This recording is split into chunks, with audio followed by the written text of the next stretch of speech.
கொஞ்சம் தெளிக்கணும். அப்படி வாங்க மாமா, நாலஞ்சு கேள்வி கேட்குறேன்.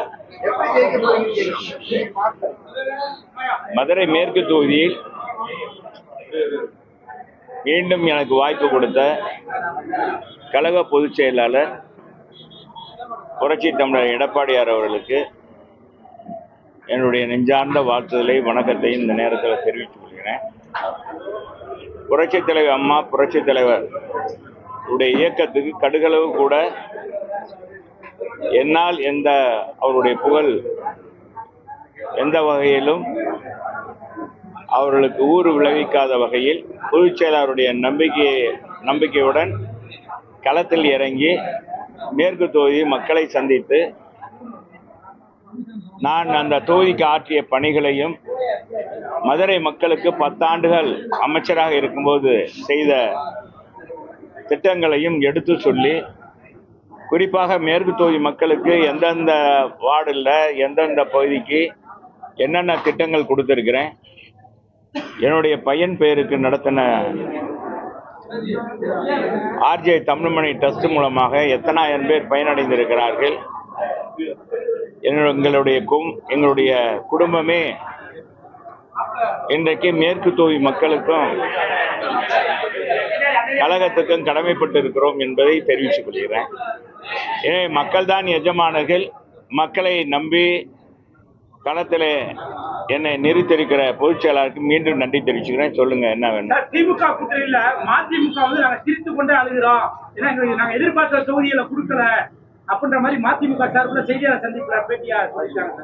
திராவிட முன்னேற்ற கழகத்தில் அங்க வைக்கிற இந்திய கூட்டணி, அதுல இருக்கிறவங்கள சிலர் அழுவார் சிலர் சிரிப்பார் என்ற அடிப்படையில் தான் அந்த கூட்டணியில் பல தலைவர்கள் இன்றைக்கு இருக்கிறார்கள். அவர்கள் மட்டுமல்ல, அவர் கட்சியை சார்ந்த தொண்டர்களும் நிர்வாகிகளும் இன்றைக்கு அந்த கூட்டணியில் தொடர்கிற நிகழ்ச்சியை கசப்பாக நினைக்கிறார்கள். அதுதான் நிதர்சனமான உண்மை. மாபெரும் மக்கள் இயக்கமாக மாற்றி கொண்டு வந்த அன்பு சகோதரர் திருமாவளவனுடைய இயக்கத்திற்கு குறைந்த தொகுதியை கொடுத்துவிட்டு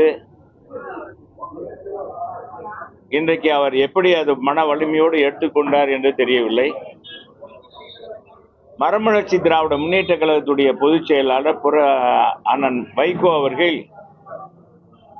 2011 எங்க அம்மா அவர்கள் அழைத்து 19 தொகுதியில் கொடுக்கின்ற போது 19 தொகுதியில் கொடுக்குறோம் அப்படின்னு சொல்லியும் கூட அவர் கேட்க மாட்டேன்றார். மிக கோபமாக பேசி சென்றவர் தான் வைகோ. இன்றைக்கு அந்த கட்சியில் இருக்கிற தலைவர்களும் நிர்வாகிகளும் நொந்து போயிருக்கிறார்கள்.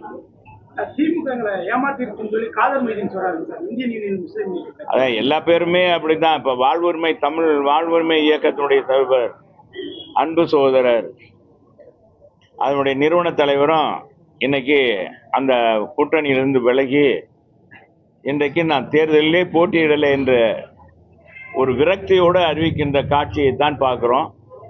ஆனால் இதுக்கு நேர்மாறாக தேசிய ஜனநாயக கூட்டணியில் அங்க வைக்கின்ற கட்சிகள் அத்தனை பேருமே எங்களுடைய தலைமை கழகத்தில் மகிழ்ச்சியோடு அந்த ஒப்பந்தத்தை ஏற்றுக்கொண்டு தமிழகத்தில் தேசிய ஜனநாயக கூட்டணி மலர வேண்டும், மக்கள் விரோத ஆட்சியை முடிவு கட்ட வேண்டும் என்ற அடிப்படையில் இன்றைக்கு பயணத்தை புறப்பட்டிருக்கிறார்கள். நேற்றைய தினமே எங்கள் பொதுச் செயலாளர் நம்முடைய மயிலாப்பூர்ல பிரச்சாரத்தை தொடங்கிவிட்டார் என்பதையும் தெரிவித்துக் கொள்கிறேன். தொகுதியில அதிமுக போட்டியிடாம பாஜகவுக்கு சீட்டை ஒதுக்கிட்டீங்கன்னு சொல்லி யாருங்க? முக்கிய அமைச்சர்கள் இருக்கிற தொகுதியில ஃபுல்லா அதிமுக போட்டியிடாம பாஜகவுக்கு ஒதுக்கிருக்கீங்க. அது மாதிரி 14 தொகுதிகள்ல 14 அமைச்சர் தொகுதியில அதிமுக கண்டெஸ்டே பண்ணல சார். என்ன காரணம்? அதெல்லாம் எங்க பொதுச் செயலாளர் பார்த்து அது தோழமை கட்சிகளுக்கு பகிர்ந்து அவங்க தோழமை கட்சிகளும் அதை விரும்பி இருப்பார்கள். அந்த கட்சிக்கான வாய்ப்பு, வெற்றி வாய்ப்பு அதிகமாக இருக்கும். அமைச்சர்கள் இன்னார்ன்றதான் கிடையாது. தேர்தலில் மக்கள் தான் எஜமானர்கள். தேர்தல்னு வந்து விட்டா அமைச்சராவது யாராக இருந்தாலும் எல்லாம் ஒன்றாகத்தான் மக்கள் பார்ப்பார்கள். அதெல்லாம் அதை சும்மா எதிர்கட்சிகள் ஏதாவது பேசணுன்றக்காக பேசுவாங்க. நான் இன்னைக்கு தான் எங்க பொதுச் செயலாளர் அதுக்கு ஒரே வார்த்தை சொல்லிட்டார். 210 சட்டமன்ற தொகுதியிலும் அண்ணா திராவிட முன்னேற்ற கழகம் தலைமையிலான தேசிய ஜனநாயக கூட்டணி வெல்லும் என்று சொல்லிவிட்டார். இதுக்குள்ளே எல்லாமே அடங்கி விடுகிறது. எனவே நீங்க கேட்கிற கேள்விக்கெல்லாம் அதிலே அர்த்தம் இருக்கிறது என்பதை தெரிவிச்சுக்கிறேன். நிச்சயமாக எங்க பொதுச் செயலாளரை பொறுத்தளவுக்கு நிர்வாக திறமை படைத்தவர். கொரோனா காலத்துல அரசாங்கத்துக்கு 5 பைசா கஜனாவுக்கு வராத நேரத்திலும் கூட சிறப்பாக நிதி நிர்வாகத்தை பயன்படுத்தி அதை சரியான முறையில் பயன்படுத்தி அனைத்து மக்களும் அன்றைக்கு வேலைவாய்ப்பு இல்லை என்றாலும் கூட சிறப்பாக அவர்களுக்கான திட்டங்களை கொடுத்து ஏறத்தாழ 11 மாதங்கள் விலையில்லா சமையல் பொருள், விலையில்லா அரிசிகள் கொடுத்து அவங்க போதும் என்ற அளவுக்கு பொருட்களை கொடுத்தவர் புரட்சி தமிழர் எடப்பாடியார். கொரோனா காலத்தில் 2000 ரூபா 1000 2000 ரூபா கொடுத்தவர். கொரோனாவை அடுத்து வந்த பொங்கல் தொகுப்பாக 2500 ரூபா கொடுத்திருக்கிறார். இப்பொழுது எங்க தேர்தல் அறிக்கையில இனிமேல் ஒவ்வொரு ஆண்டும் பொங்கல் தொகுப்போடு இது 1000 ரூபாயும் கொடுக்கப்படும் என்று அறிவித்திருக்கிறார். ஆக அவருடைய நிதி ஆளுமை என்பது எல்லாருக்குமே தெரிந்த ஒன்று. எனவே அதையெல்லாம் எங்க பொதுச் செயலாளரே நேரத்தே சொல்லிவிட்டார். எல்லாமே எங்களுடைய அந்த வரவு செலவை எப்படி பெருக்குவோம் என்பதெல்லாம் எங்க பொதுச் செயலாளருக்கு தெரியும். அது சிறப்பாக செய்வார். திமுக மாதிரி 525 வாக்குறுதியை கொடுத்து விட்டு இன்னைக்கு 4 பங்கு கூட நிறைவேற்றாத கட்சியாக அண்ணா திராவிட முன்னேற்ற கழகம் இருக்காது. மக்களுக்கு அறிவித்த அத்தனை திட்டங்களையும் நிறைவேற்றுவதற்கு அண்ணா திராவிட முன்னேற்ற கழகத்தின் தலைமையிலான எங்களுடைய பொதுச் செயலாளர் புரட்சி தமிழர் எடப்பாடியார் நிறைவேற்றி காட்டுவார். சிறப்பாக இருக்கிறது. ஏற்கனவே 3 முறை 5 அறிவிப்பாக அறிவித்தார். அதை நாங்கள் எல்லா இடங்களுக்கும் சென்று மக்களை சந்தித்து கொடுத்தோம்.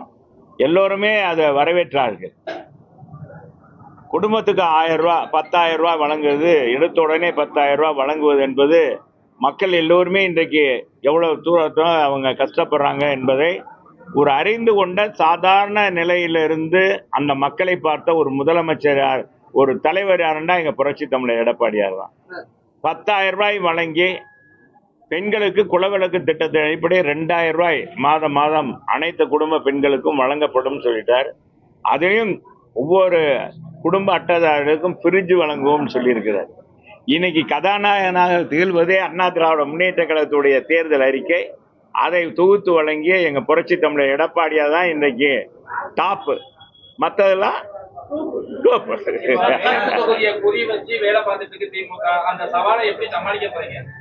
மக்கள் தாங்க எஜமான். மக்களை வச்சுதான் நாங்க இது பண்ணணும். எங்க கழக நிர்வாகிகள் அதெல்லாம் பார்த்துக் கொள்வாங்க. அது பொதுவாக ஒவ்வொரு கட்சியும் அது இது பண்ணுவாங்க. கூடுதலாக நமக்கு கொஞ்சம் கூடுதலாக நமக்கு எதிர்ப்பு காமிப்பாங்க. அது அமைச்சரே இறங்கி வேலை பார்க்குறாரு. அவர் 6-8 மாசமா 10 மாசமாவே பார்க்குறாரு. அதான் நான் அன்னைக்கு கூட சொன்னேன்ல, புதுசாக வந்தோடனே ரோடு இந்த புது பொண்ணு மாதிரி அப்படி இது பண்ணி செய்கிறது. அப்புறமேல் போனதானே தெரியும் அவருடைய இது. அதனால மக்கள் இன்னும் இதில் நாங்கள் நிரந்தரமாக அந்த மக்களோடு மக்களாக இருக்கிறேன்.